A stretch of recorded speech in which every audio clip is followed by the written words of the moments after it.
સુરત શહેરના કોટ વિસ્તારમાં ડ્રેનેજ અને પાણીના નવા જોડાણો માટેની કામગીરી પૂરજોશમાં ચાલી રહી છે। શહેરના કોટ વિસ્તારની સાથે જ અન્ય વર્ષો જૂના વિસ્તારમાં પાણી અને ડ્રેનેજની લાઇન બદલવાની કામગીરી થઈ રહી છે। જોકે પાણી ડ્રેનેજ લાઇનની કામગીરી બાદ પાલિકા તંત્ર દ્વારા રસ્તો બનાવવામાં અખાડા કરાતા હોવાની ફરિયાદ સમયાંતરે ઉઠે છે। બિસ્માર રસ્તાની સમસ્યાથી ત્રસ્ત સ્થાનિકોએ બેનર લગાડીને તંત્રનું સમસ્યા તરફ ધ્યાન ખેંચવા પ્રયાસ કર્યો છે।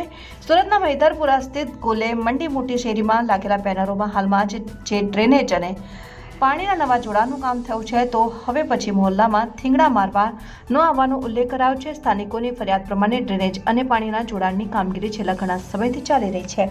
જોકે કામગીરી બાદ મહોલ્લામાં રસ્તો બનાવવામાં આવી રહ્યો નથી। સ્થાનિકોએ હાલાકી વેઠવવી પડે છે અને તંત્રનું ધ્યાન ખેંચવા પ્રયાસ કરાયો।